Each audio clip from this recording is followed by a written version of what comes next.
أعوذ بالله من الشيطان اللعين الرجيم.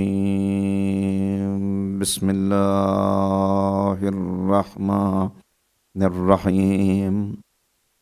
الحمد لله رب العالمين وبه نستعين وهو المعين والصلاة والسلام على سيد الأنبياء والمرسلين سيدنا ونبينا وشفيع ذنوبنا وطبيب قلوبنا وبالقاسم محمد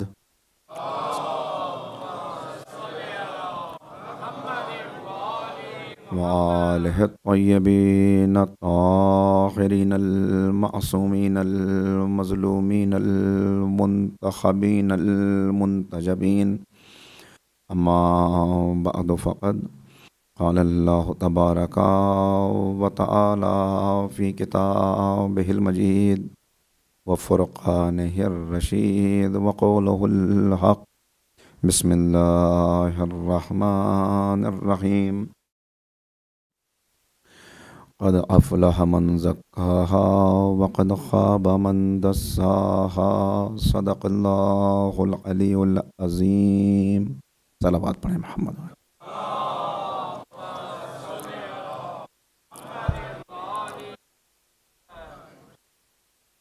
برادران ایمانی، قرآن کریم کے سورۃ الشمس کی ان آیات کے ضمن میں تربیت نفس اسوہ فاطمی کی روشنی میں ہمارا موضوع گفتگو ہے، اور یہ فکر و بحث کا چوتھا مرحلہ ہے۔ میں نے کل جو باتیں آپ کی خدمت میں عرض کی اس کا مغز اور ماحصل چند جملوں میں دہرا دینا بہتر ہے۔ میں نے آپ کی خدمت میں کل عرض کیا کہ انسانوں کی اکثریت جس راہ پر چل رہی ہے وہ ناکامی کا راستہ ہے،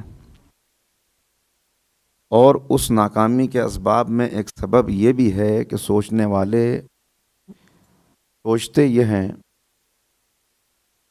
کہ پہلے اپنی دنیا کو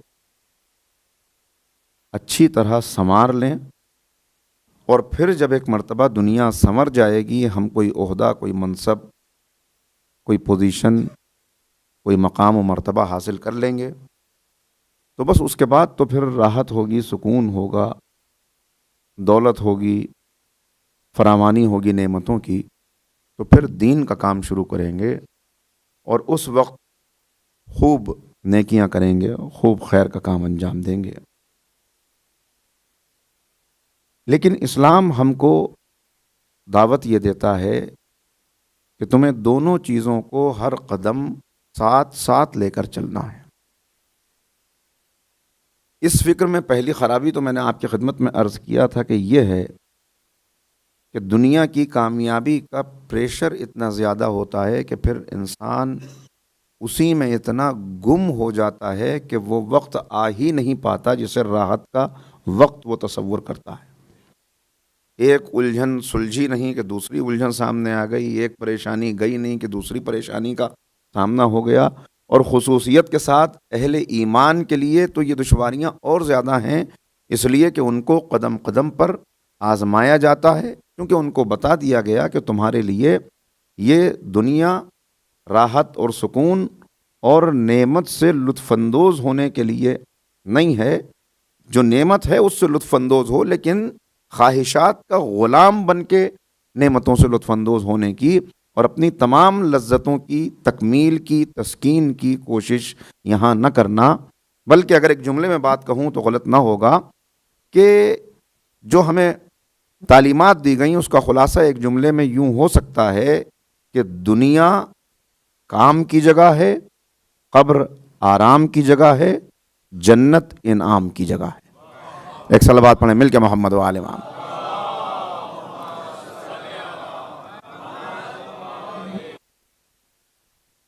تو اب مسئلہ یہ ہے انسان کے لیے کہ وہ کس انداز سے ایسے زندگی گزارے کہ دنیا بھی حاصل ہوتی رہے اور آخرت بھی جانے نہ پائے۔ اس کا طریقہ صرف اور صرف یہ ہے کہ وہ اپنے نفس کی تربیت ان تعلیمات کی روشنی میں کرے کہ جو تعلیمات واقعاً اتنے مصائب برداشت کر کے اور اتنی پریشانیوں کا سامنا کر کے اسی کے لیے پیش کی گئی ہیں، جس کے لیے ائمہ نے اتنی مصیبتیں اٹھائیں، جس کے لیے پیغمبر اکرم نے پتھر کھائے، جس کے لیے ہر معصوم کی زندگی کو آپ دیکھیں تو تقریباً قید خانے کی نظر ہوتی رہی، مگر اس سب کے باوجود وہ اپنے فریضے سے ایک لمحے کے لیے غافل نہ ہوئے اور ان تعلیمات کو ہم تک پہنچاتے رہے۔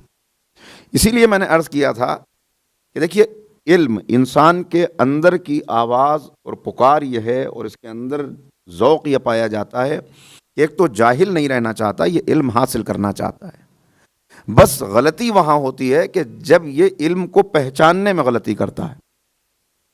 دوسری چیز، اس کی طبیعت کمال طلب ہے جستجو کہ خوب سے ہے خوب تر کہاں، اب دیکھیے ٹھہرتی ہے جا کر نظر کہاں۔ تو جس کی نظر جہاں ٹھہر جائے وہ اسی کو خوب سے خوب تر تصور کر لیتا ہے، وہ اسی کو کمال تصور کر لیتا ہے، اور جس نے جس چیز کو کمال سمجھ لیا پھر وہ اسی کمال کو حاصل کرنے میں اپنی زندگی کو لگا دیتا ہے، تو وہ زندگی کبھی کامیاب ہو جاتی ہے اور کبھی برباد ہو جاتی ہے۔ کسی نے دولت کو کمال سمجھ لیا، کسی نے شہرت کو کمال سمجھ لیا، تو کمال کا پہچاننا یہ دوسرا اہم مرحلہ ہے۔ اسی لیے میں نے عرض کیا کہ علم حاصل کرنے کے سلسلے میں بار بار متوجہ کیا گیا اور یہ بتایا گیا کہ حصول علم سے پہلے کا مرحلہ تزکیہ نفس کا مرحلہ ہے، کہ ایک مرتبہ نفس پاکیزہ ہو جائے اور پھر علم حاصل ہو تو وہ علم کمال تک پہنچاتا ہے، ورنہ یہی علم انسان کو ابلیس بنا دیتا ہے۔ کیا ابلیس کے پاس علم نہیں تھا؟ نہیں، علم تو اتنا تھا کہ معلم ملائکہ قرار پایا، لیکن نفس کی تربیت نہیں ہوئی تھی، لہذا اس علم نے بھی اس کو تباہ اور برباد اور ہلاک ہونے سے بچایا نہیں۔ علم تو تھا مگر علم کے ساتھ وہ نفس کی پاکیزگی اور تربیت نہیں تھی، جس کو بار بار معصومین نے بتایا۔ تو علم سے پہلے تربیت کی ضرورت، تزکیے کی ضرورت، پاکیزہ نفس کو کرنے کی ضرورت۔ اس کے مرحلے میں نے عرض کیا تھا کہ یہ ذرا مشکل بحث ہے، مگر میں اس کو آسانی سے عرض کرنے کی کوشش کرتا ہوں۔ اس سے پہلے ایک بات اور عرض کروں گا، ایک مرتبہ مل کے صلوات پڑھیں محمد و آل محمد۔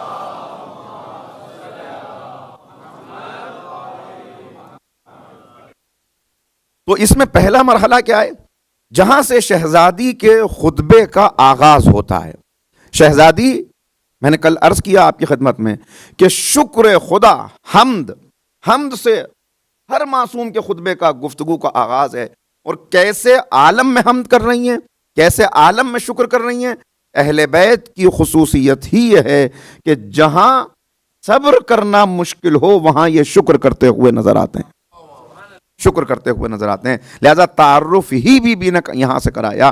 یہاں انسان جب پلٹتا ہے اور واقعاً اس بات پہ غور و فکر کرتا ہے کہ اس کائنات کو خلق کس نے کیا، اور خالق کی طرف اس کی توجہات جاتی ہیں جو ہر قدم پر جانی چاہیے، اس لیے کہ بار بار یہ کہا گیا کہ ہم نے ان نشانیوں کو پھیلایا ہی اس لیے کہ یہ ساری نشانیاں آفاق و انفس میں اس لیے ہیں کہ ان نشانیوں کو دیکھ کر تم معرفت حاصل کر سکو، تم پہچان سکو اپنے خالق کو۔ اب یہاں جو معصومین نے ہمیں بتایا اور شہزادی نے بھی، لیکن میرے لیے ممکن نہ ہوگا کہ میں خطبے کو لفظ بلفظ بیان کروں، اس لیے کہ میرے پاس آج اور کل کی ہی 2 تقریریں ہیں، مگر میں اشارتاً سب چیزوں کو عرض کرتا ہوا چلوں گا۔ باقی تفصیلی خطبے کو پڑھنا یہ آپ کی ذمہ داری ہو جائے گی اس کے بعد کہ آپ اس گفتگو کو سنیں، اس کے بعد دیکھتے چلے جائیں تاکہ کچھ چیزیں ضرور ذہن کے اندر باقی رہ جائیں۔ اس لیے کہ میں نے عرض کیا کہ معارف و معانی و مفاہیم کا ایک سمندر ہے جو اس شہزادی کے خطبے میں موجود ہے۔ اور یہ عرض کروں، ایک جملہ اور یہاں پہ کہنا چاہتا ہوں، مولائے کائنات وہ مرد مجاہد ہیں کہ علی کی تلوار کا نام ذوالفقار ہے، ذوالفقار فاطمی کا نام خطبہ فدق ہے۔ جو کام مولائے متقیان کے ذوالفقار نے کیا ہے 1400 برس کے اندر آپ دیکھتے چلے جائیں، اس خطبے کا اثر آپ کو نظر آئے گا کہ کس طرح اس خطبے کی وجہ سے کتنے ایسی مثالیں تاریخ کے اندر موجود ہیں. میں بعض چیزوں کو خود سے بیان نہیں کرنا چاہتا، مگر اتنا اشارہ کہ جو پہنچا حق تک وہ اسی خطبے کے ذریعے سے، وہ اسی مظلومیت کے ذریعے سے. شہزادی کی مظلومیت کیا حکمت ہے اور کیا سیاست الہیہ ہے کہ جو شہزادی کونین نے اختیار کی کہ شہزادی ایسے عالم میں جا کر خطبہ دے رہی ہیں. آپ دیکھتے چلے جائیں کہ کس پہلی چیز جس کو شہزادی کونین نے اپنے پیغام کو پہنچانے کا ذریعہ بنایا، وہ شہزادی کے آنسو ہیں، وہ شہزادی کا گریہ ہے. یہ گریہ کسی مادی نقصان کی بنا پہ نہیں ہے کہ کوئی چیز مادی چلی گئی تو اس کے بعد ہمارا جیسے حال ہوتا ہے کہ کچھ کھو گیا، کوئی نقصان ہو گیا تو اس کے بعد اب غمزدہ بیٹھے ہوئے ہیں. یہ صرف اور صرف اس لیے ہے کہ بی بی یہ دیکھ رہی ہیں کہ میرے بابا کی محنت رائے گاں ہوتی جا رہی ہے. یہ صرف اس لیے ہے کہ بی بی یہ دیکھ رہی ہیں کہ شریعت پامال ہونے کا وقت آ گیا، آثار مٹنے لگے. اس لیے کہ اس کو بی بی نے بیان کیا، بار بار اس میں بیان کیا کہ تم کیا دیکھتے نہیں ہو کہ یہ ساری زحمتیں جو میرے بابا نے برداشت کی. خطبے کا آغاز حمد پروردگار سے، اور وہاں حمد کے فوراً بعد شکر کی اہمیت اور عظمت بیان کرتے ہوئے بی بی یہ بیان فرما رہی ہیں کہ ذرا غور کرو، کیا واقعاً تم اس کے شکر کرنے کا حق ادا کر سکتے ہو؟ تمہارا ذہن جس کے اندر یہ قوت نہیں ہے، جس ذہن میں یہ قوت نہ ہو کہ وہ نعمتوں کو شمار کر سکے، کیا وہ نعمتوں کا شکر ادا کر سکتا ہے؟ نعمتوں کا شمار کرنا ممکن نہیں تو شکر ادا کرنا کیسے ممکن ہے؟ مگر کیسے نعمتوں کا شکر ادا کرنا ہے، کس حد تک کرنا ہے؟ حق تو ادا ہو نہیں سکتا. معصومین نے فرمایا پہلی چیز اے پروردگار تیری معرفت کا حق ہم سے ادا نہیں ہو سکتا. دوسری بات اے پروردگار تیری نعمتوں کے شکریہ کا حق ہم سے ادا نہیں ہو سکتا، یہ ہمارے لیے ممکن نہیں ہے. نہ نعمتوں کے شکریہ کا حق ادا ہو سکتا ہے، نہ تیری معرفت کا حق ادا ہو سکتا ہے. معرفت کا حق کیسے ادا ہوگا؟ جو بی بی فرما رہی ہیں کہ ذرا غور کرے انسان. مولا کا نہج البلاغہ کا پہلا خطبہ اور شہزادی کا یہ خطبہ اور امام زین العابدین علیہ الصلاۃ والسلام کے وہ کلمات،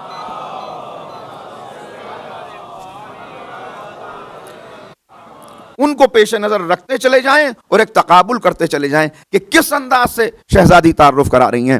دیکھیے کہاں انسان کہاں پہنچے گا، کس طرح، کیا واقعاً اس کی حقیقت کیا ہے اس کو انسان درک کر سکتا ہے؟ نہیں، درک کر ہی نہیں سکتا، اس لیے کہ کم تر کبھی اعلیٰ تر کو نہیں پہچان سکتا.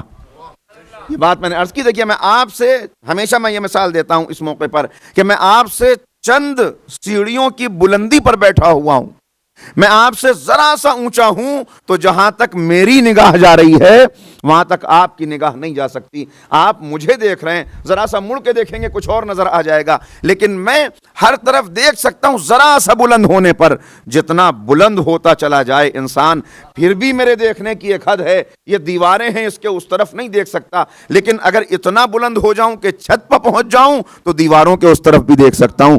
اور زیادہ بلند ہو کے ہوائی جہاز میں پہنچ جاؤں تو پورے شہر کا منظر دیکھا جا سکتا ہے. تو جتنا بلند ہوتا جائے گا اتنا نگاہ کی وسعت بڑھتی چلی جائے گی.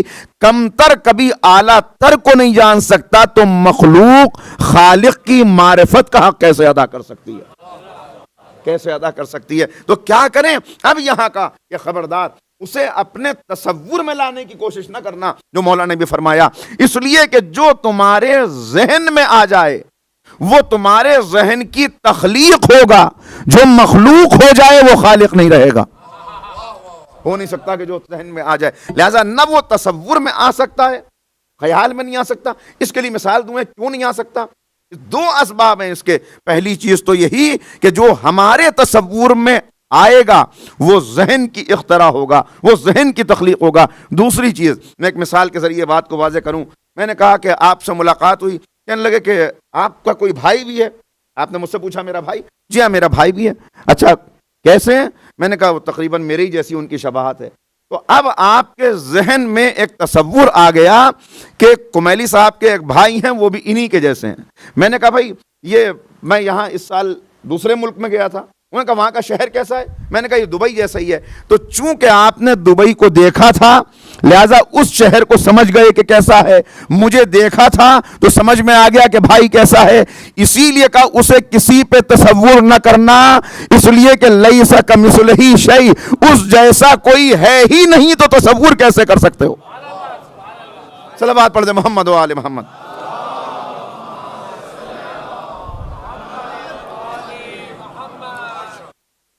بس یہ سمجھ لو کہ اس نے یہ چاہا، بی بی بتا رہی ہیں، اب تخلیق کائنات کے سلسلے میں گفتگو آگے بڑھ رہی ہے۔ شکر کے لیے بتایا کہ پہلی چیز نعمت کا دل سے احساس کرو، دوسری چیز اس نعمت کا زبان سے اقرار کرو۔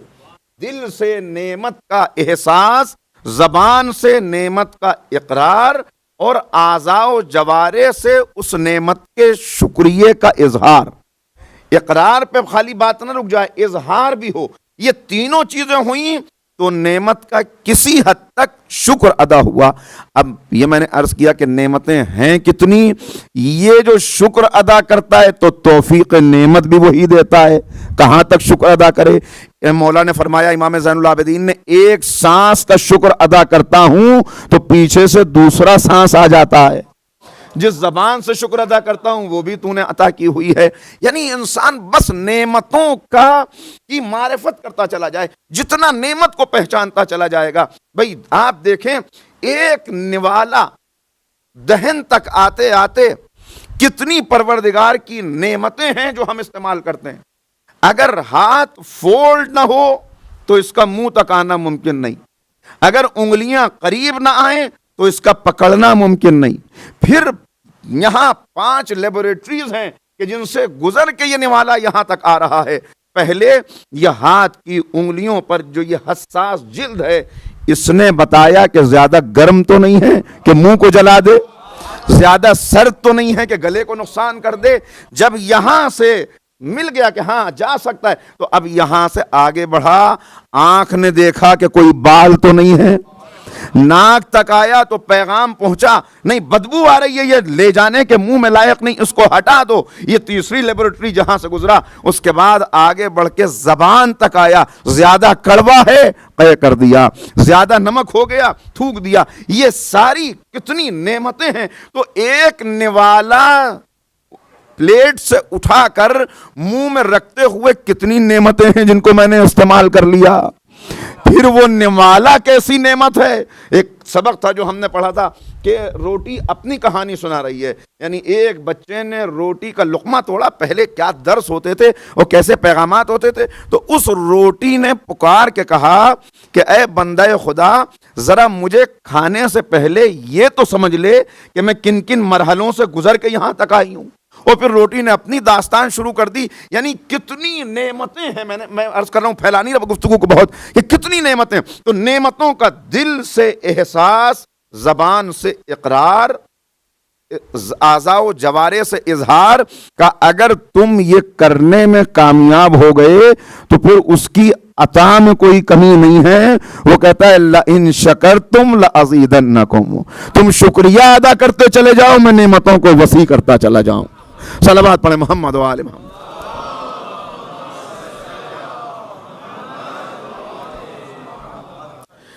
تو 3 باتیں میں نے اس وقت آپ کی خدمت میں عرض کی کہ تربیت نفس کی پہلی چیز کہ علم کیا ہے اس کو پہچانیں، اس کی وضاحت جتنی ہو سکے گی کروں گا۔ دوسری چیز کہ کمال کیا ہے اس کی صحیح معرفت حاصل کرے۔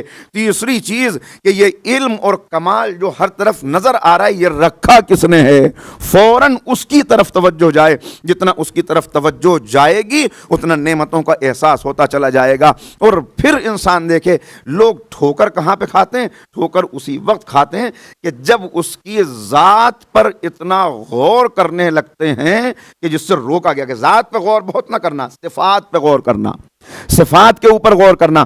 اس لیے کہ تمہاری، پھر وہی بات کہ تمہاری فکر کی ایک حد ہے، تم وہاں تک نہیں پہنچ سکتے کہ اس کی حقیقت کو درک کر لو۔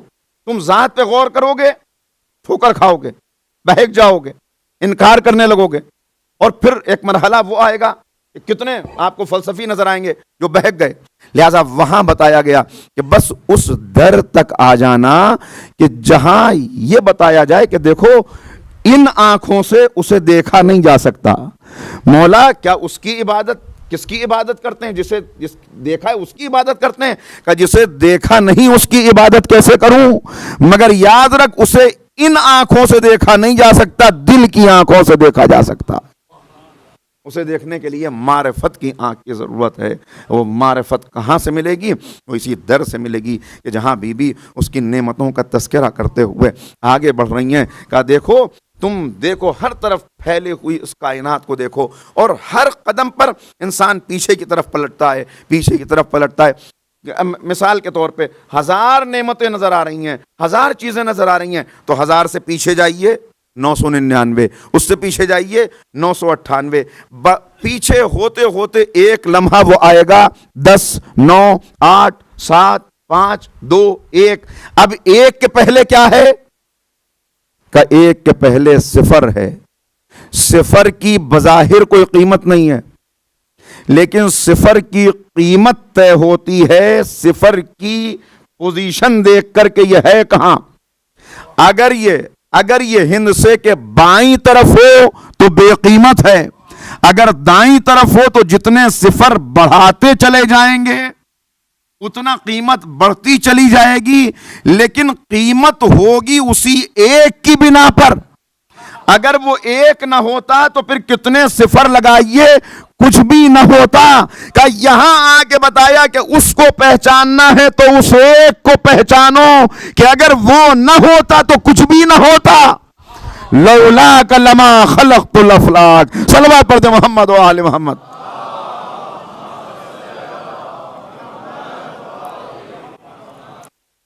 لہذا یہاں سے اپنا پہلا قدم اٹھانا کہ معرفت پروردگار، اور وہ کہاں سے حاصل ہوگی؟ کہ آؤ گنتی کا پہلا عدد. کیوں؟ اس لیے کہ اس نے چاہا، شہزادی بتا رہی ہیں کیوں اس نے یہ کائنات خلق کی. اس نے چاہا کہ میں پہچانا جاؤں تو اس نے کس کائنات کو خلق کیا. اس نے چاہا کہ مخلوقات ہوں جو میری عبادت کریں، تو اس نے اس کائنات کی خلقت کے دائرے کو آگے بڑھانا شروع کیا، وسیع کیا. لیکن کس سے کیا؟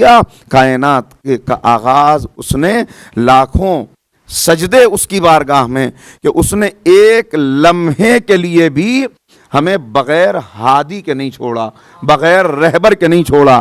لہٰذا اب خلقت ہو رہی ہے تو میں نے عرض کیا دائرہ خلقت اور دائرہ مرکز اس دائرے کا وہ حضور سرور کائنات کی ذات گرامی ہے. لہٰذا اب یہاں ایک بلند صلوات پڑھتے ہیں پیغمبر کے شان.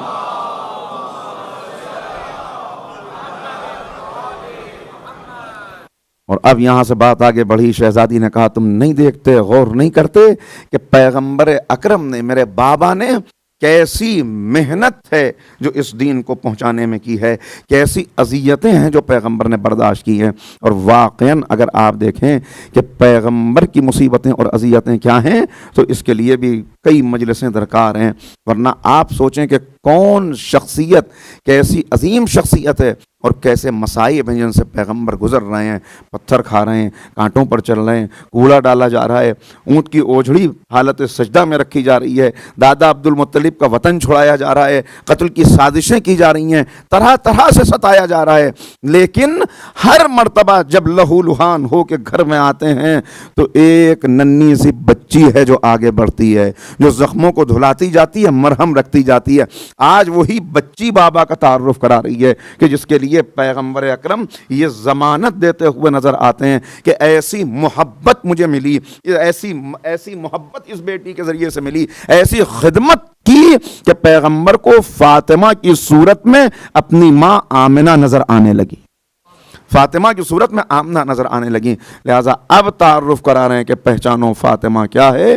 فاطمہ تو ام ابیہا، فاطمہ اپنے بابا کی ماں ہیں. ذرا رک کے یہاں ایک لمحہ آپ کی توجہات چاہتا ہوں.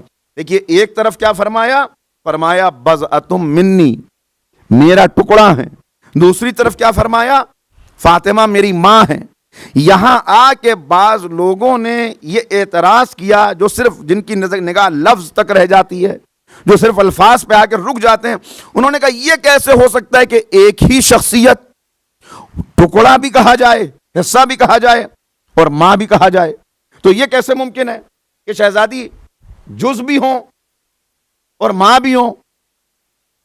اس کا جواب قرآن کریم نے پیش کیا کہ کیا تم نے سورہ حمد نہیں پڑھی؟ سورہ حمد کیا ہے؟ کہ 7 آیتوں کا یہ سورہ قرآن کا جز ہے، یہ قرآن کا جز ہے، مگر اس کے ناموں میں ایک نام ام الکتاب بھی ہے۔ یہ قرآن کا جز بھی ہے اور قرآن کی ماں بھی ہے۔ یہ کیسے ہو سکتا ہے کہ قرآن کا جز بھی ہو اور ماں بھی ہو؟ کہا اگر سورے کے اعتبار سے دیکھو تو قرآن کا جز ہے، اگر معارف کے اعتبار سے دیکھو تو سارے قرآن کے معارف سمٹ کے اس ایک سورے میں آ گئے ہیں، لہٰذا یہ قرآن کی ماں ہے۔ بھائی اسی طرح اگر بیٹی کے اعتبار سے دیکھو تو رسول کا جز ہے، اور صفات کے اعتبار سے دیکھو تو ساری صفات سمٹ کے یوں اس کی ذات میں آ گئی ہیں کہ یہ ام ابیہا ہے۔ صلوات پڑھ دے محمد و آل محمد۔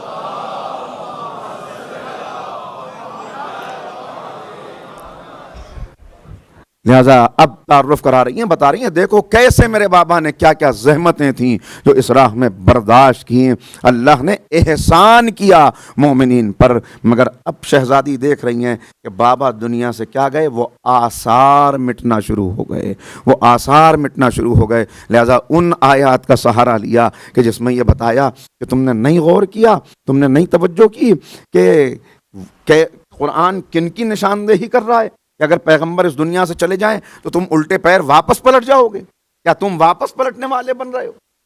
کس طرف جا رہے ہو؟ اور پھر یہاں سے امت کو ان کی ذمہ داری کا احساس دلانا شروع کیا کہ اپنی ذمہ داری کو محسوس کرو۔ یہاں رک کے اس مرحلے پر آنے سے پہلے اتنا عرض کرنا چاہتا ہوں کہ جو بات میں نے تمہید میں شروع میں کہی، ذرا اب اس کی وضاحت ہو جائے کہ پہلا مرحلہ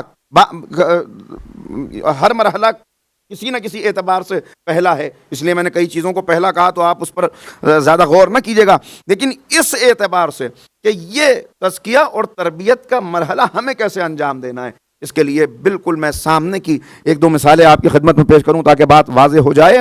دیکھیں کہ 2 تمہاری شخصیت کے رخ ہیں، جو بات کل بھی آئی، پرسوں بھی آئی اور ہر دن آئے گی اور آنی چاہیے، کہ تمہاری شخصیت کے 2 رخ ہیں، ایک یہ جسم ہے، ایک یہ روح ہے۔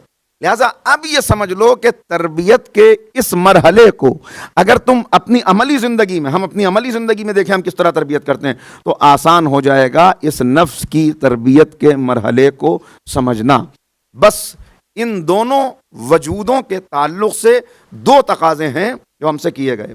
ایک تقاضا جسم کے تعلق سے، جسم کے تعلق سے تقاضا یہ ہے کہ دیکھو جن چیزوں کو کھانے اور پینے سے روک دیا گیا ان چیزوں کو اپنے شکم میں جانے نہ دینا۔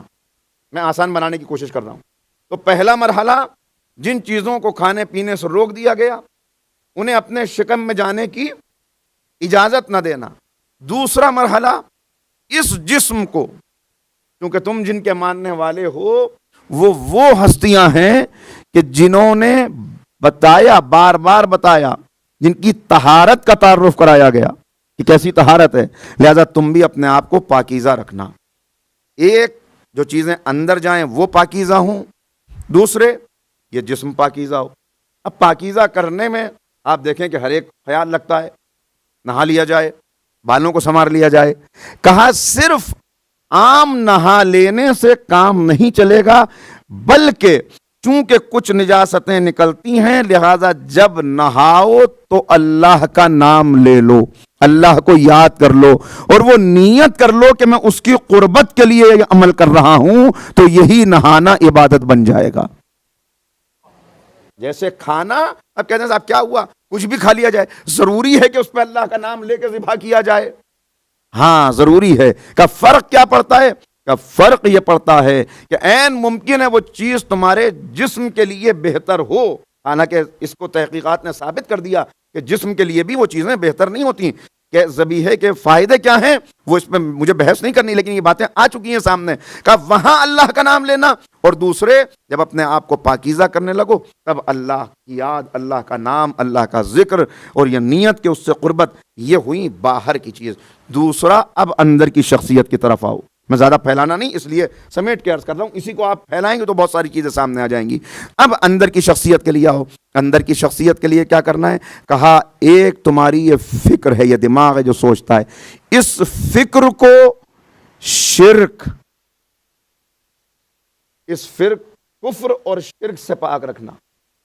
جیسے شہزادی نے بیان کرتے ہوئے کہ کیوں اللہ نے یہ اعمال رکھے، کیوں اللہ نے ہم سے یہ تقاضا ان عبادات کا کیا، وہاں کہا کہ توحید کا تقاضا کیوں کیا اور ایمان کا تقاضا کیوں کیا؟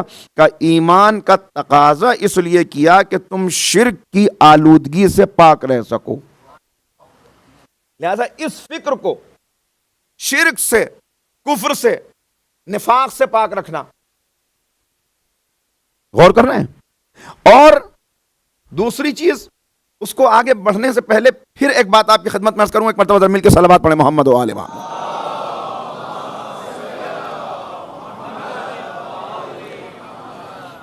اگر بات زیادہ مشکل نہ ہوئی ہو تو ایک صلوات اور پڑھ دیجئے تاکہ اندازہ ہو جائے مجھے بھی۔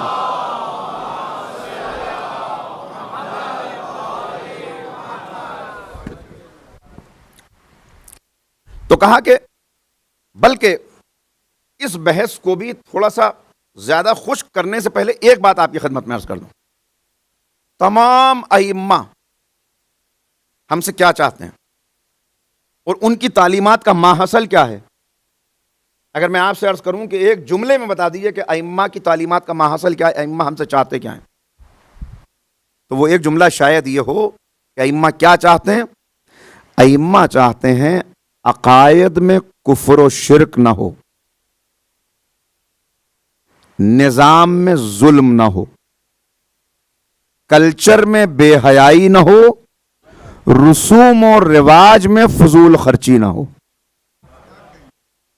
اگر یہ چار چیزیں آپ نے حاصل کر لی تو ائمہ ہم سے جو چاہتے ہیں ہم اس مرحلے تک پہنچ گئے۔ اس کو آپ جتنا پھیلائیں گے اتنا بات اور واضح ہوتی چلی جائے گی، لیکن اصل یہی ہے، عقائد کو شرک سے، کفر سے، نفاق سے پاک رکھنا، معاشرے کو ظلم سے پاک رکھنا، اس لیے کہ ظلم ہوتا کیوں ہے معاشرے میں؟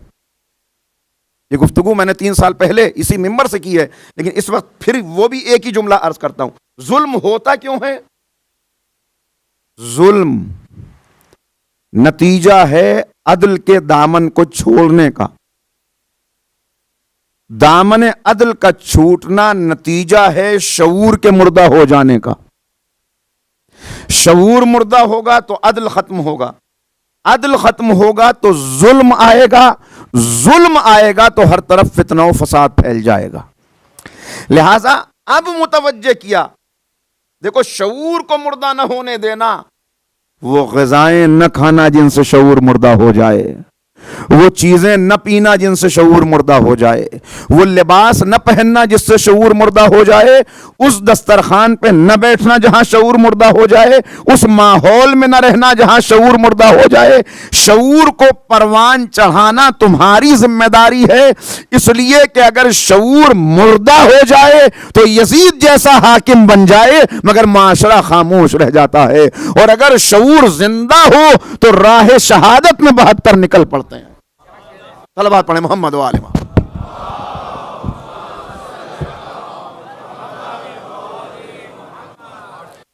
لہذا کہا اس اندر کی شخصیت کو سنوارنا ہے تو باہر کی شخصیت سے اسے سمجھ لو۔ یہ بچے جن کی ہم تربیت کرتے ہیں، میں نے پہلی تقریر میں عرض کیا ہم جب چلنا سکھاتے ہیں تو ہم کیا کرتے ہیں۔ اب دوسری بات عرض کروں کہ آپ بچے کو کچھ چیزیں سکھاتے ہیں، یہ وہ سیکھ کے نہیں آتا، یہ اس کے دانتوں کی صفائی کے لیے آپ ٹوتھ برش اس کو دیتے ہیں، یہ آپ اسے بتاتے ہیں تب وہ سیکھتا ہے، یہ ٹریننگ دی جاتی ہے اس کی، تب اس کو معلوم ہوتا ہے کہ ہمیں یہ اورل ہائیجین کے لیے کیا کرنا ہے۔ پھر پہلے جب مرحلے ہوتے ہیں، ابھی شعور نہیں آیا، ابھی اس کی عقل اتنی پختہ نہیں ہوئی، تو اب ہم اس کو یہ بتا نہیں سکتے، وہ اس کے اندر ابھی وہ طاقت آئی نہیں کہ وہ اپنی نجاست کو ہولڈ کر کے رکھے، لہذا وہاں ڈائپر کا استعمال کیا جاتا ہے۔ لیکن پھر آہستہ آہستہ اس کی یہ تربیت کی جاتی ہے کہ دیکھو یہ تمہیں اس کو ہولڈ کر کے رکھنا ہے جب تک اس کے لیے مناسب جگہ نہ آ جائے۔ یہ ہم نے تربیت کی تو اس کو یہ پتہ چلا، یہ اس کی باہری تربیت تھی۔ اسی تربیت نے اسے اس مرحلے پر پہنچایا کہ اب جب وہ گھر سے، دیکھیے یہ بہت اہم مثال ہے جو میں آپ کی خدمت میں عرض کر رہا ہوں، کاش کہ یہ پہنچ جائے، کہ اب جب وہ گھر سے نکلنے لگا، باہر جاتا ہے، تو کیا ہم اچانک چلے جاتے ہیں؟ صبح اٹھے تو جو رات کے کپڑے پہنے ہوئے ہیں اسی میں نکل جائیں گے؟ نہیں، سب سے پہلے انسان اپنے چہرے کی صفائی کرتا ہے، آنکھوں کے اندر کچھ گندگی ہے، ناک میں کچھ گندگی ہے، اس گندگی کو صاف کرے گا۔ یہ ظاہری گندگی یہ تو صاف ہو گئی، اس میں بھی کچھ لوگوں زیادہ نازک ہوتے ہیں، وہ کہتے ہیں کہ نہیں نہائے بغیر نہیں جائیں گے، تو روز نہاتے ہیں، یہ ہے ظاہری گندگی جو پاک ہو گئی۔ پھر انسان کے اندر ایک غلاظت موجود ہے، اس پیٹ کے اندر، اس کو رفع کرتا ہے۔ اب چل پڑے گا؟ کہا نہیں ابھی نہیں چلے گا، بلکہ اب جانے لگا تو کہا کہ نہیں یہ تو رات کا لباس ہے، اب لباس کا انتخاب کرتا ہے، لباس کا انتخاب کر کے بھی نکل نہیں پڑتا، اب اس لباس کو میچ کرتا ہے، چل رہا ہے ساتھ میں، ایسا نہ ہو کہ بالکل میں سرے راہ تماشا بن جاؤں۔ پھر یوں نہیں جاتا بلکہ اب اس کو آئرن کرتا ہے کہ جاؤں تو سلوٹ نہ ہو۔ اتنی چیزیں لے کر انسان باہر آتا ہے کہ میں لوگوں کا سامنا کروں تو اس سے پہلے اپنے آپ کو اس کے لیے آراستہ کر لوں۔ بس جیسے لوگوں کا سامنا کرنے کے لیے ظاہر کو آراستہ کرنا ہے، ویسے ہی خالق کا سامنا کرنے کے لیے باطن کو آراستہ کرنا۔ صلوات پڑھ دیں محمد و آل محمد۔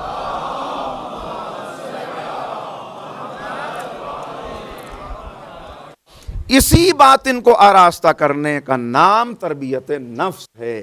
جیسے بچے کو گھر میں بہت سی چیزوں کی تربیت دی جاتی ہے، جیسے اب اس میں مسئلہ کیا ہے؟ مسئلہ یہ ہے کہ ایک بچہ جو کچھ اسے بننا تھا اس دنیا میں آنے سے پہلے، 9 مہینے کی مدت وہ گزری کہ جو اسے بننا تھا وہ بن گیا۔ جو اسے بننا تھا، لڑکا بننا تھا، لڑکی بننا تھا، رنگ گورا ہونا تھا، آنکھوں کا رنگ، جو اسے بننا تھا وہ بن گیا۔ اب وہ ماں کی آغوش میں آ گیا تو آپ چہرہ ملاتے رہیے کہ ہونٹ ماں جیسے ہیں، آنکھیں نانا جیسی ہیں، وہاں کا نہیں ددیال پہ گیا ہے، وہاں کا نہیں ننیال پہ گیا ہے، یہ سب آپ کرتے رہیے، مگر جو اسے بننا تھا وہ بن گیا۔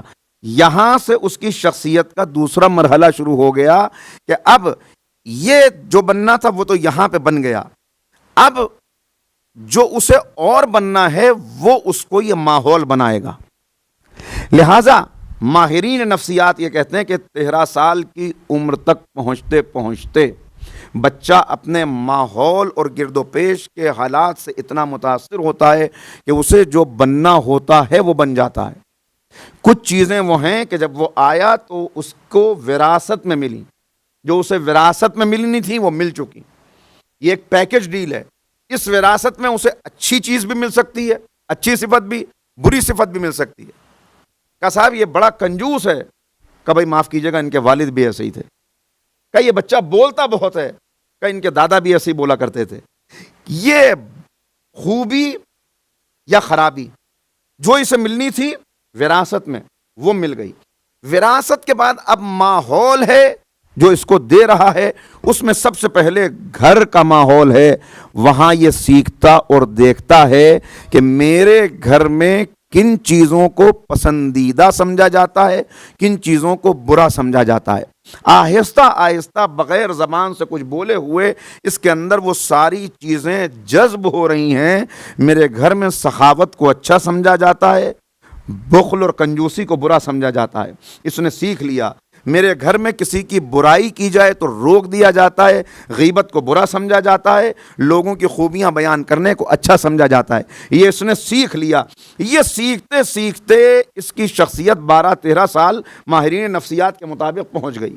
اس کا وراثت میں بھی جو چیزیں آنی تھیں وہ مل گئیں، ماحول سے بھی جو چیزیں لینی تھیں وہ لے لی اس نے، اچھائی اور برائی۔ اب ذمہ داری کس کی تھی یہاں پہ؟ ذمہ داری ان کی تھی، وراثت میں تو کسی کا اختیار نہیں ہے، لیکن ماحول کیسا بنایا جائے یہ ذمہ داری بزرگوں کی تھی، تاکہ وہ جو جذب کرے وہ بری چیزیں نہ ہوں۔ بہرحال اس نے جذب کر لیا، ان کی ذمہ داری انہوں نے ادا کی یا نہیں کی۔ اب اس کو شعور حاصل ہو گیا تو اب اسے یہ پتا ہے کہ میرے اندر کچھ اچھائیاں ہیں اور کچھ خرابیاں ہیں۔ یہیں سے تزکیہ نفس کو پہچانے کہ کیا ہوتا ہے کہ اگر اب واقعاً اس نے شعور کی آنکھ کھول لی ہے، اب اس کو عقل آ گئی ہے، تو یہ قرآن اور اہل بیت کی تعلیمات کو سامنے رکھ کے اپنے آپ سے سوال کرے کہ میری اچھائیاں کیا ہیں، میری برائیاں کیا ہیں۔ اور اس کے لیے یہ کام کوئی ایسا نہیں ہے کہ آدمی یوں ہی بیٹھ کے، بلکہ باقاعدہ اس کے لیے غور و فکر کر کے ایک لسٹ تیار کرنی چاہیے۔ میں وقت پر پہنچ نہیں پاتا، یہ میں وقت پہ کیوں نہیں پہنچ پاتا؟ وقت پہ میں وعدہ خلافی کر دیتا ہوں، یہ وعدہ خلافی کیوں مجھ سے ہو جاتی ہے؟ وعدہ خلافی اس لیے ہو جاتی ہے کہ میں وقت کی پابندی نہیں کرتا۔ کہا کہ اس وقت پہ ملاقات کروں گا، لیکن اس وقت پہ نہیں مل سکا، یہ ہوئی وعدہ خلافی۔ یہ کیوں ہوئی؟ اس لیے کہ دیر سے اٹھا، دیر سے گھر سے نکلا۔ تو اب یہ خرابی ہے جو مجھ کو دور کرنی ہے، یہ خرابی ہے جو مجھے دور کرنی ہے۔ میرے اندر ایک خوبی ہے، جب کسی غریب، مجبور اور مظلوم کو دیکھتا ہوں تو میرا دل بھی رونے لگتا ہے، میرا دل بھی نرم ہو جاتا ہے۔ یہ میری خوبی ہے۔ جب اپنی خامی اور خوبی کو پہچان لیا تو اب اس غلط معیار کی طرف نہ جائے کہ جہاں کمال دنیا کا بنایا ہوا، دنیا کس کو خامی اور خوبی کہہ رہی ہے، بلکہ اب اس در پہ آ کے دیکھے کہ یہ کس کو خامی اور خوبی بتا رہے ہیں، اور اب خامیوں کو کم کرتا چلا جائے، خوبیوں کو بڑھاتا چلا جائے۔ اسی کا نام تزکیہ نفس ہے۔ خوبیوں کو بڑھاتا چلا جائے، خامیوں کو کم کرتا چلا جائے۔ اس راہ میں چیلنجز کیا آتے ہیں؟ وقت تیزی سے گزر رہا ہے۔ اس میں پہلا چیلنج، یہ کل عرض کروں گا بات، آج جس حد تک آ گئی، دو صرف باتیں عرض کر دوں۔ اس میں پہلا چیلنج یہ آتا ہے کہ نفس انسانی اپنی اچھائیوں اور برائیوں دونوں کو پسند کرتا ہے، اور نفس کی خرابی یہ ہے کہ یہ برائیوں سے زیادہ مانوس ہوتا ہے۔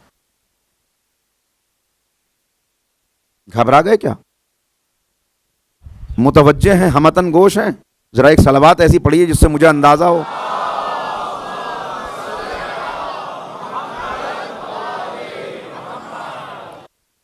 میرے لیے آسان تھا کہ میں یہاں سے ایک دو نقطے بیان کر کے مجلس کو کسی دوسرے رخ پہ لے جاتا، لیکن ایک مرحلے تک گفتگو پہنچ جائے، لہٰذا میں آپ کو بھرپور توجہات اس مرحلے کے اوپر چاہ رہا ہوں کہ ذرا یہاں پہ غور کر لیں۔ تو میں نے عرض کیا کہ اب خوبیوں کو بڑھانا ہے، خامیوں کو کم کرنا ہے۔ اس راہ میں سب سے بڑا چیلنج کیا ہے؟ سب سے بڑا چیلنج یہ ہے کہ انسان کو اپنی خامی نہیں معلوم ہوتی۔ اپنے پسینے کی بدبو کسی کو نہیں آتی، دوسرے کے پسینے کی بدبو ہر ایک محسوس کرتا ہے۔ اپنے منہ کی بدبو کو انسان کو پتہ نہیں چل پاتا، دوسرے کی فوراً محسوس کرتا ہے۔ لہٰذا یہ ہے نفس کا برائیوں سے مانوس ہو جانا، کہ یہ نفس بہت جلدی برائیوں سے مانوس ہوتا ہے اور اپنی برائیوں کو برائی ماننے پر تیار نہیں ہوتا۔ بس بالکل ایسے کہ جیسے یہ میں نے پہلے بھی جملہ کہا ہے کہ جب کوئی مریض اپنے مرض کو مرض ماننے پہ تیار نہ ہو تو دنیا کا کوئی طبیب اس کا علاج نہیں کر سکتا۔ لہذا پہلا مرحلہ ہی یہ ہے کہ کمزوری کو کمزوری مانے، مرض کو مرض مانے، خامی کو خامی مانے، تاکہ اس کو دور کیا جا سکے۔ وہ پتہ کیسے چلے گا؟ وہ پتہ اس وقت چلے گا کہ جب اس در پہ آ جائیں کہ جہاں مقصد ہی یہ بتایا گیا کہ مقصد کیا ہے؟ هو الذی بعث فی الامیین رسولا منکم یتلو علیہم آیاتہ ویعلمہم وَإِن كَانُوا مِن قَبْلُ لَفِي ضَلَالٍ مُبِينٍ۔ اور اس سے پہلے تم کھلی ہوئی گمراہی میں تھے، تو کھلی ہوئی گمراہی سے نکالنے کے لیے بس اب یہ آخری بات ہے آج کی حد تک۔ میں جانتا ہوں کہ گفتگو کس مرحلے پہ آ گئی، مگر اہم باتیں تھیں، یہ بس اتنا سمجھ لیں آپ۔ ایک بستی کے اندر سب بیمار ہو گئے، مرد بیمار، عورت بیمار، بچے بیمار، آنکھ کی بیماری، جلد کی بیماری، جگر کی بیماری، ہر طرف بیماریاں پھیلی ہوئی ہیں۔ بادشاہ جو وہاں کا حاکم تھا، اسے اس بستی کے حالات معلوم ہوئے کہ بستی کے اندر سب بیمار ہیں۔ بادشاہ نے اپنے طبیب خاص کو بلایا، شاہی طبیب کو، اور اس سے کہا کہ میں تم سے بڑی محبت کرتا ہوں اس لیے کہ تم میرا اتنا خیال رکھتے ہو، تم یہاں میرے ساتھ اس محل میں رہتے ہو، مگر میں اپنے بستی والوں سے بھی محبت کرتا ہوں، اپنی رعایا سے بھی محبت کرتا ہوں، اور مجھے پتا چلا ہے کہ ایک بستی کے اندر بڑی بیماری پھیلی ہوئی ہے اور ہر کوئی پریشان ہے، لہٰذا میں تمہاری جدائی مجھے برداشت تو نہیں ہے، لیکن اس رعایا کو، اپنے بستی والوں کو اس مرض سے، بیماریوں سے نجات دلانے کے لیے میں جدائی برداشت کر لوں گا، تم میرے کہنے سے اس بستی میں چلے جاؤ، پریشانیاں برداشت کرو، سفر کی زحمت ہوگی، لیکن میری خاطر یہ برداشت کر لو اور وہاں جا کے ان کا علاج کرو، تم طبیب حاذق ہو، تم ضرور ان کا علاج کر دو گے۔ طبیب بادشاہ کے کہنے سے سفر کی مصیبتیں برداشت کر کے اس بستی میں پہنچا۔ پہلے اس نے بستی کا جائزہ لیا، ہر طرف کیوں بیماریاں پھیلی ہوئی ہیں، اس نے دیکھا غلاظت کے ڈھیر لگے ہوئے ہیں، نالیاں بند پڑی ہوئی ہیں، گندا پانی جمع ہے۔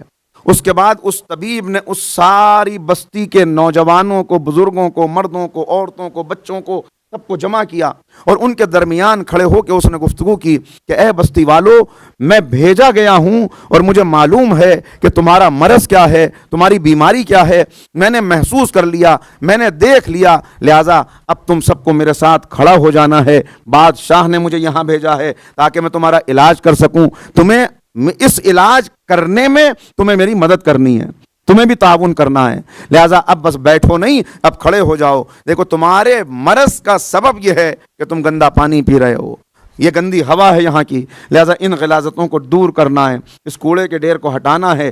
جیسے ہی اس نے یہ گفتگو کی، ایک نوجوان کھڑا ہوا، اس نے کہا یہ طبیب کتنا خوبصورت ہے۔ ایک بزرگ اٹھے، انہوں نے کہا یہ بولتا کتنا اچھا ہے۔ وہاں سے کوئی اور کھڑا ہوا، اس نے کہا ان کا علم کتنا اچھا ہے، ان کا اخلاق کتنا اچھا ہے۔ اس نے کہا بھائی میری تعریف بہت ہوئی، میں تمہارا شکر گزار ہوں کہ تم میری تعریف کر رہے ہو، لیکن اب ذرا کھڑے ہو جاؤ، یہ بستی سے یہ بیماریوں کو دور کرنے کے لیے یہاں کی صفائی کرنی ہے۔ جب بھی یہ طبیب کہے کہ صفائی کرنی ہے، لوگ کھڑے ہوں، کوئی اس کی حسن کی تعریف کرنے لگے، کوئی اس کی گردن کی تعریف کرنے لگے، کوئی اس کے علم کی تعریف کرنے لگے، یہ بار بار کہے کہ بھائی تعریف اپنی جگہ پر، مگر کھڑے ہو جاؤ، مگر وہ کھڑے ہونے کے لیے تیار نہ تھے۔ آخر طبیب نے کہا بھئی مجھے تو یہ معلوم ہوا تھا کہ تمہارے جگر خراب ہے، دل خراب ہے، گردے خراب ہیں، آنکھیں خراب ہیں، اب پتہ چلا تمہارا تو دماغ بھی خراب ہے۔ میں تم سے کہتا ہوں کھڑے ہو جاؤ، تم میری بات کو، میری تعریف کرنے کے لیے تیار ہو، مگر میرے ساتھ کھڑے ہونے کے لیے تیار نہیں ہو۔ یاد رکھو میری تعریف کرنے سے میں اور میرا بھیجنے والا خوش تو ہو جائے گا، مگر تمہارا علاج تب ہوگا جب میرے نسخے پہ عمل کرو۔ 1400 سال سے امت نے اپنے نبی کے ساتھ اور چاہنے والوں نے اہل بیت کے ساتھ یہی کیا، وہ کہتے رہے کھڑے ہو جاؤ، اٹھ جاؤ، یہ تعریف کرتے رہے۔ تعریف کرنا بھی ضروری ہے، لیکن جب تک نسخے پہ عمل نہیں ہوگا۔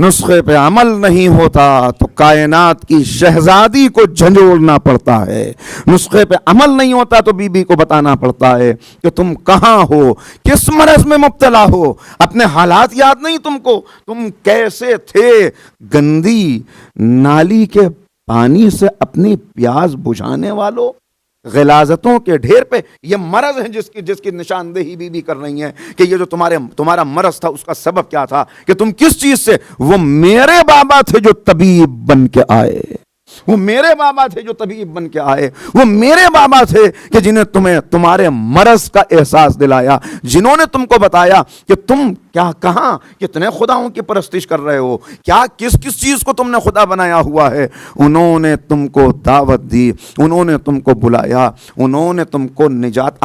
کیا جملے ہیں کہ اے گندی نالی سے پیاس بجھانے والوں، میرے بابا نے تم کو آب وحی سے سیراب کیا، تم کو وحی کے پانی سے سیراب کیا۔ اور آج کیفیت کیا ہے، آج عالم کیا ہے کہ تمہیں جو دیا گیا تھا وہ تم نے الٹ دیا. بھئی دوا اثر تب تو کرے گی کہ جب دوا کو جذب ہونے کا موقع دیا جائے. ادھر دوا منہ میں آئی ادھر الٹی کر دی, ادھر دوا منہ میں آئی ادھر قے کر دی. تم نے قے کر دی اسلام کی. یہ بدہضمی, دیکھیے بدہضمی بڑی بری چیز ہے. آپ کی خدمت میں عرض کروں, بدہضمی بہت بڑا مرض ہے. کسی کی کامیابی ہضم نہ ہوئی, حسد کی بدہضمی پیدا ہوئی. کسی کا ٹوکنا پسند نہ آیا, بغض و عناد کی بدہضمی پیدا ہوئی. کسی کی تعریف ہو رہی ہے, ہضم نہ ہوا, غیبت کی بدہضمی پیدا ہوئی. اسی طرح کا تمہیں اسلام کی بدہضمی ہو گئی ہے. اسلام رگ و ریشے تک نہیں اترا, اسلام خون کے قطروں تک نہیں پہنچا. نتیجہ کیا ہے کہ آج کیا نشاندہی کر رہی ہیں.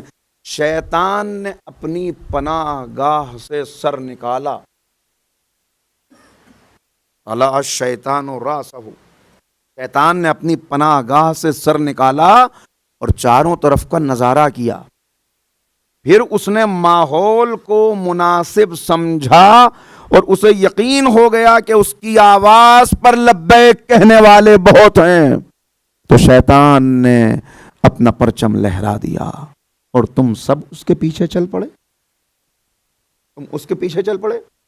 میں نے عرض کیا نا کہ آپ سمجھیں یہ صرف مادی مسئلہ نہیں ہے, بلکہ اصل مسئلہ یہ ہے کہ شہزادی یہ دیکھ رہی کہ جو نسخہ میرے بابا بتا کے گئے ہیں, جو تجویز بابا نے کی ہے, جو ان کو بار بار بتایا, وقت آخر, بالکل وقت آخر ہے. خود شہزادی راویاں ہیں اس روایت کی کہ وقت آخر تھا اور اس وقت میرے بابا فرما رہے تھے کہ دیکھو اب میں تمہارے درمیان سے رخصت ہونے والا ہوں, میں جانے والا ہوں. دیکھیے جو لکھنا والی بات تھی اس کو نہیں اس وقت بیان کر رہا, بلکہ پیغمبر زبان سے جب دیکھا کہ نہیں تحریر کرنے دیا جا رہا تو اب زبان سے پیغمبر فرما رہے ہیں کہ میں تم کو بتا رہا ہوں, انی تارکم فیکم الثقلین کتاب اللہ و اطرتی اہل بیتی. دیکھو دو چیزیں تمہارے درمیان. اور یہ کہنے کے بعد پھر کانپتے ہوئے لرزتے ہوئے ہاتھوں سے علی کا ہاتھ پکڑا اور کہا کہ دیکھو یہ علی ہیں, ان کا دامن نہ چھوڑنا, ان کا دامن نہ چھوڑنا. وصیتیں الگ الگ انفرادی طور پر بھی اصلاح کے لیے وصیتیں کی. جناب ابوذر بیان کرنے کے پیغمبر نے مجھ سے فرمایا کہ اے ابوذر, اگر تم دیکھو کہ ساری دنیا ایک راہ پر جا رہی ہے اور تنہا علی دوسرے راستے پر جا رہے ہیں تو سب کو چھوڑ کے علی کا دامن پکڑ لینا, اس لیے کہ علی تمہیں دائرہ ہدایت سے نکلنے نہ دیں گے. دائرہ ہدایت سے نکلنے نہ دیں. کہ تم نے کیا کیا؟ اب یہاں آ کے پیغمبر سے مولا کائنات کی قربت کا بیان کیا کہ دیکھو علی سے رسول اللہ کی قربت کیا تھی اور یہ قربت کس کے لیے تھی. علی کس کے لیے زحمتیں برداشت کرتے تھے, علی کی جنگ, علی کی عداوت کسی کیا اپنی ذاتی کسی بات کے لیے تھی؟ کہا نہیں, علی اللہ کے لیے, دوستی اللہ کے لیے, دشمنی اللہ کے لیے. علی کا ہر قدم اللہ کے لیے تھا. علی نے ساری زحمتیں اللہ کے لیے برداشت کی, علی نے تلوار اللہ کے لیے اٹھائی. لیکن میں کیسے عرض کروں, تاریخ کے کچھ فقرے ہیں. ایک کہنے والا کہہ رہا ہے, ایک کہنے والا دوسرے سے کہہ رہا ہے. دو لوگوں کی گفتگو ہے.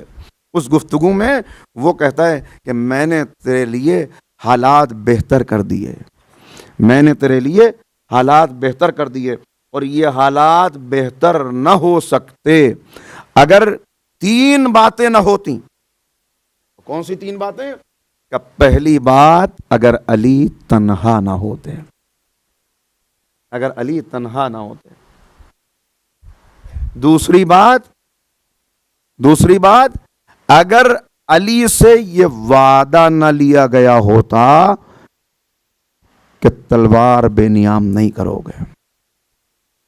تیسری بات, اگر ہر گھر کے اندر علی کی عداوت اس وجہ سے نہ ہوتی کہ علی نے اسلام کی راہ میں ان کے بزرگوں کو واصل جہنم کیا ہے. کہ یہ تین اسباب ہیں جو سبب بن رہے ہیں کہ اس وقت. اور اس کے بعد کیا جملہ ہے, کیا جملہ, جو اعتراف خود کرتا ہوا نظر آ رہا ہے کہنے والا, اس نے کیا جملہ کہا, ورنہ اگر علی جنگ کرنے پہ آ جاتے، اگر علی ہمیں روکنے پہ آ جاتے تو علی کو اپنا دایاں ہاتھ اٹھانے کی ضرورت نہ پڑتی، وہ اپنے الٹے ہی ہاتھ سے ہمارا کام تمام کر دیتے. مگر علی کی ہر بات اللہ کے لیے، تلوار اٹھے گی تو اللہ کے لیے، تلوار نیام میں رہے گی تو اللہ کے لیے. علی بولیں گے تو اللہ کے لیے، علی خاموش رہیں گے تو اللہ کے لیے. علی گھر بیٹھ جائیں،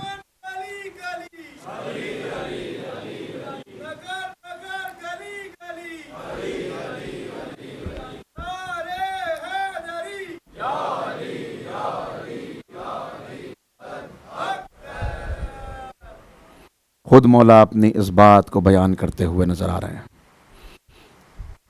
میرے پاس وقت کم ہے اور موقع بھی نہیں ہے، لہذا میں نے چیزوں کو چھوڑ دیا. لیکن ایک خطبہ ہے مولا کا، میں اشارے یہ اس لیے کرتا ہوں بار بار کہ ذرا سا درخواست ہے آپ سے، میرے نوجوان وقت نکالیں، تھوڑا سا وقت نکالیں، ان خطبوں کو، ان جملوں کو، ان احادیث کو خود پڑھیں آپ. مولا کا خطبہ ہے، خطبہ طالوتیہ. نہج البلاغہ میں یہ خطبہ موجود نہیں ہے میرے علم کے مطابق. یہ خطبہ طالوتیہ، اس خطبہ طالوتیہ میں کیا معارف ہیں جو مولا نے بیان کر دیے، سارے اسباب بیان کر دیے.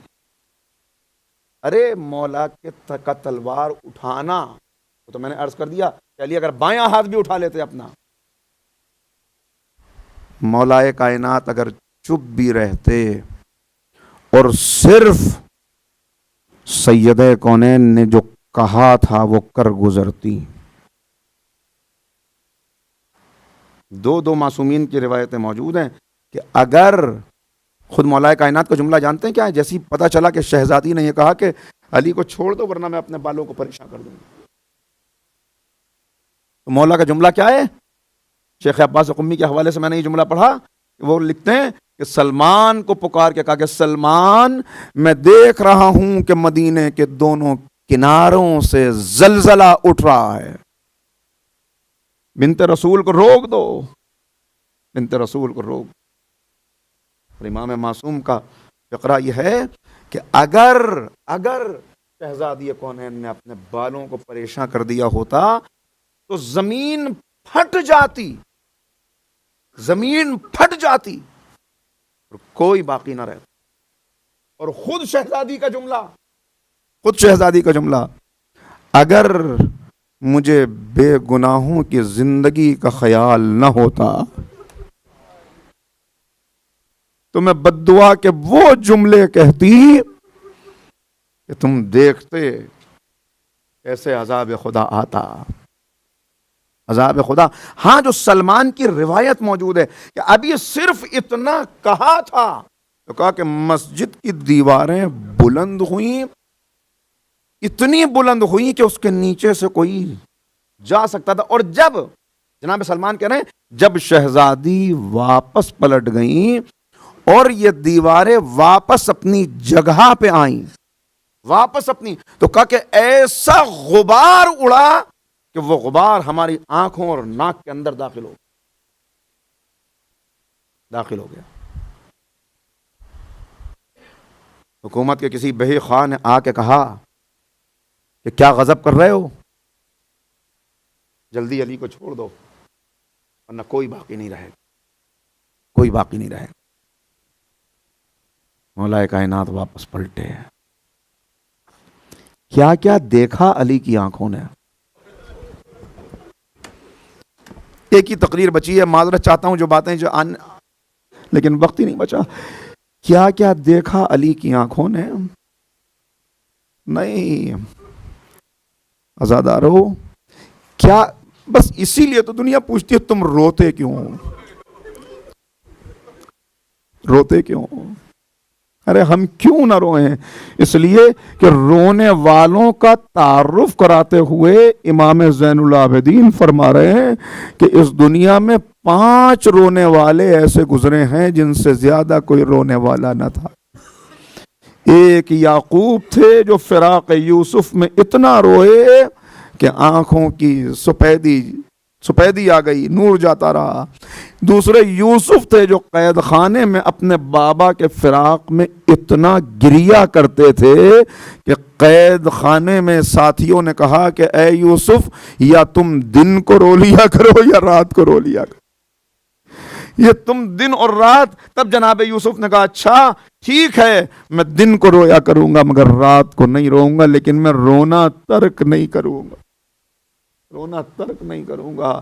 تو جناب آدم جو فراق جنت میں روئے وہ تیسرے رونے والے ہیں، اور چوتھا رونے والا خود روایت کا بیان کرنے والا وہ امام ہے جو 35 برس تک روتا رہا، جو ایسا رویا کہ جب آنسو نہ رہے تو خون کے آنسو روئے، خون کے۔ شب جمعہ ہے، شب جمعہ ہے، ہاں زادارو، شب جمعہ امام زمانہ کو یاد کرنے کی رات ہے، اپنے مرحومین کو ایصال ثواب کی رات ہے۔ میں اتنا کہتا ہوں اے وقت کے امام، پرسہ قبول کر لیجئے گا، آپ کی دادی کا پرسہ ہے، مگر ایک جملہ عرض کروں، ایام فاطمی میں خصوصیت کے ساتھ امام کا نام ضرور آنا چاہیے، اس لیے کہ جب شہزادی زخم کھا کے گری تو ایک طرف تو فضا کو آواز دی، فضا مجھے سنبھال لے، اور دوسری طرف پکار کے کہا یا مہدی، اے میرے بیٹے مہدی۔ آزادارو کیا کیا دیکھا، عرض کروں علی کی آنکھوں نے کیا کیا دیکھا، تو 5، اور ان چاروں میں 5واں رونے والا کون؟ وہ بی بی کہ جو اتنا گریا جس نے کیا، اللہ اکبر، کہ خود کہنا پڑا صبت علیہ مصائب اللہ۔ جب اہل مدینہ کو شکایت ہوئی کہ یا دن کو رو لیا کریں یا رات کو رو لیا کریں، کہا یا علی میں بابا سے شکایت کروں گی، فاطمہ رونا نہ چھوڑے گی۔ یا علی میں نے آپ سے کوئی فرمائش تو کبھی نہیں کی، آج فرمائش کرتی ہوں، جنت البقیع میں ایک سائبان قائم کر دیجئے جس کے سائے میں بیٹھ کے میں رو لیا کروں۔ لیجئے تاریخ کا پہلا امام باڑہ جنت البقیع میں بنا، علی نے 4 ستون کھڑے کر کے ایک سایہ قائم کر دیا۔ بی بی جاتی تھی، وہ کیسے جاتی تھی؟ اپنے حسن و حسین کی انگلی پکڑ کے شہزادی جاتی تھی اور وہاں بیٹھ کے گریا کرتی تھی، وہاں بیٹھ کے روتی تھی۔ عزادارو بس کیسے عرض کروں، ایک دن جب مولا گھر میں تشریف لائے، کیا دیکھا کہ شہزادی کا چہرہ سرخ ہے۔ اے بی بی کیا ہوا؟ کہ یا علی وہ سائبان بھی توڑ دیا گیا، سایہ نہ رہا، مگر فاطمہ دھوپ میں بیٹھ کے روتی رہی۔ ارے کیا مظلومہ ہے بی بی کہ کل بھی دھوپ میں تھی اور آج بھی سایہ نہیں، آج بھی سایہ نہیں ہے۔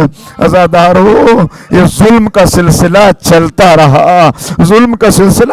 ایک جملہ زبان پہ آ رہا ہے، اگر اجازت دو ذرا ضبط کرو تو عرض کر دوں، اس لیے کہ یہ بس آج کے بعد کل کی تقریر ہو رہے، مگر سنیے گا یہ ایام فاطمی کا سلسلہ تو انشاءاللہ جاری رہے گا، اور ہم ہمیشہ روئیں گے، روتے رہیں گے، مگر ہاں ان آنسوؤں کو شعور کے ساتھ بہانا ہے، معرفت کے ساتھ بہانا ہے، شہزادی کے غم کو سمجھتے ہوئے، پیغام کو سمجھتے ہوئے بہانا ہے۔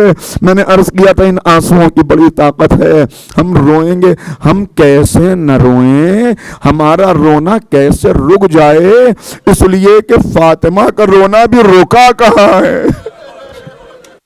سیدہ کا رونا بھی رکا کہاں ہے؟ نہیں سیدہ کا رونا، ارے وقت کا امام بھی غیبت کے پردے میں رو رہا ہے، کیسے نہ روئیں ہمیشہ۔ عزادارو میں کیسے یہ جملے عرض کروں، دیکھیے بچوں اور والدین کا جو رشتہ ہوتا ہے وہ کیسا ہوتا ہے، وہ کیسا ہوتا ہے۔ اگر انسان کو کبھی کسی سے کوئی سخت بات کرنی ہو تو یہ دیکھتا ہے بچہ قریب تو نہیں ہے، بچہ قریب تو نہیں ہے، مگر میں اس گھرانے کی مظلومیت کا بیان کیا کروں کہ کربلا میں ماؤں کے سامنے بچوں کو مارا گیا، کربلا میں جملہ پہنچ گیا، کربلا میں ماؤں کے سامنے بچوں کو مارا گیا، اور یہاں بچوں کے سامنے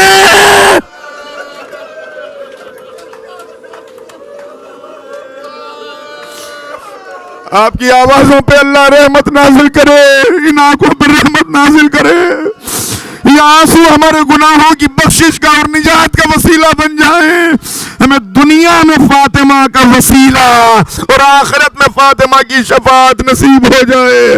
میں کہاں سے لفظ لاؤں عزادارو؟ کیا رونا رک گیا؟ رونا رک گیا نہیں، بی بی چلی گئی مگر رونا آج بھی جاری ہے۔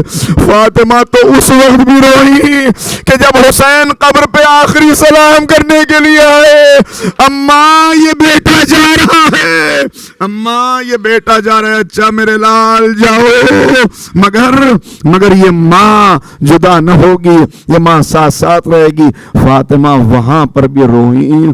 تو جب قافلہ کربلا پہنچا، قافلہ کربلا پہنچا، حکم ہوا، سواریاں بدلی گئی مگر سواری آگے نہ بڑھی، کہا یہیں پہ خیمے بپا ہوں گے۔ فضہ دوڑی ہوئی آئی، اے آقا آپ کو بنت علی نے یاد کیا ہے۔ مولا آئے، کہا بھائی زینب کیا ہوا؟ کہا بھیا جتنی جلدی ہو سکے یہ خیمے اٹھا لیجئے، کہیں اور قیام کیجئے۔ کہا بہن کیا ہوا؟ کہا اے بھیا جیسے ہی زمین پہ قدم رکھا ایک ایسا ہوا کا جھونکا آیا، میرے سر سے چادر اتر گئی، اور جب سے میں یہاں آئی ہوں اے بھیا کسی بیوی کے رونے کی آواز جو ایسے رو رہی ہے جیسے وہ ماں روتی ہے جس کا جوان مر جائے۔ اے زینب نہیں پہچانا، یہ ہماری اماں فاطمہ زہرا ہے۔ زینب کربلا میں بھی زینب ماں کو یاد کر رہی ہے، اور ماں ہاں عزادارو اسی لیے آخری فقرے عرض کروں سنیے گا۔ جب یہ قافلہ کربلا سے چلنے لگا، کیا اب جناب فاطمہ خاموش ہو گئی؟ نہیں، جب یہ قافلہ کربلا سے چلا، دو جملے تو جناب زینب کے سناتا ہوں۔ جب قافلہ چل، یزیدی فوج کا راوی ہے جو یہ روایت کر رہا ہے، کہہ رہا ہے میں نے دیکھا کہ جب مقتل سے قافلہ گزر رہا تھا تو ایک دراز قد بی بی آگے آئی، لاش حسین کو خطاب کیا، اور اس لاشے کو خطاب کر کے اس نے 5 مرثیے پڑھے۔ کہا ایسے 5 مرثیے تھے کہ انسان تو انسان ہے، کہ کوئی حیوان ایسا نہ تھا جس کی آنکھ سے آنسو نہ نکلا ہو۔ میں 5 مرثیے نہیں، میں 2 باتیں صرف عرض کرتا ہوں سنیے گا۔ کیا مرثیے تھے؟ یزیدی فوج کا راوی بیان کر رہا ہے کہ اس بی بی نے اس لاشے کو دیکھا اور اس کے بعد کہا اے نانا رسول خدا آپ پر زینب کا سلام، اے نانا یہ وہی حسین ہے جسے آپ دوش پر بٹھاتے تھے، جسے آپ سجدے کو طول دے کے جس کی اے نانا ذرا آج دیکھ لیجئے۔ اور اس کے بعد کا دوسرا مرثیہ اس بی بی نے پڑھا، اے اماں اپنی زینب کا سلام لے لو، اماں جسے تم نے چکیاں پیس کر پالا تھا آج ذرا اس کی حالت دیکھو، اماں اس کا لاشا پامال ہے، اس کا جسم چھلنی ہے، اس کا لباس لٹ چکا ہے۔ اور اس کے بعد ذرا زینب نے اپنے آپ کو سنبھالا اور کہا اماں آپ کا جنازہ رات کی تاریکی میں اٹھا تھا، یہ آپ کی بیٹیاں ہیں جن کے سروں پہ چادریں نہیں، جن کے بازو بندھے ہوئے، اے اماں عجب نہیں فاطمہ کے رونے کی آواز آئی ہو۔ اور آخری مرحلہ زندان شام تھا، اور سید سجاد کے سامنے دروغہ زندان کہہ رہا تھا اے آقا ان خواتین میں سے کوئی بی بی ہے جو رات کو قید خانے سے باہر جا کے روتی ہے؟ سید سجاد نے کہا ارے تم ہی تو قفل لگاتے ہو، تالا لگاتے ہو، یہاں سے کوئی بی بی کیسے باہر جائے گی؟ کہا مولا کوئی بی بی ہے کہ کسی اور پر روتی ہوگی؟ کہا نہیں، وہ بی بی کہتی ہے ہائے حسین، ہائے حسین۔ کہا آج جب وہ بی بی روئے مجھے لے کے جانا، رات کا وقت آیا، دروغہ زندان آیا، مولا چلیے۔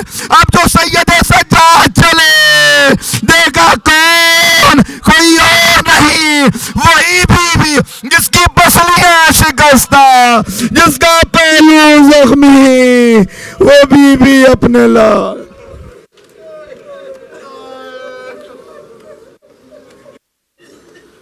سیعلم الذین ظلموا ایام منقلب ینقلبون. بارہ الہی اس عبادت کو اپنی بارگاہ میں قبول فرما.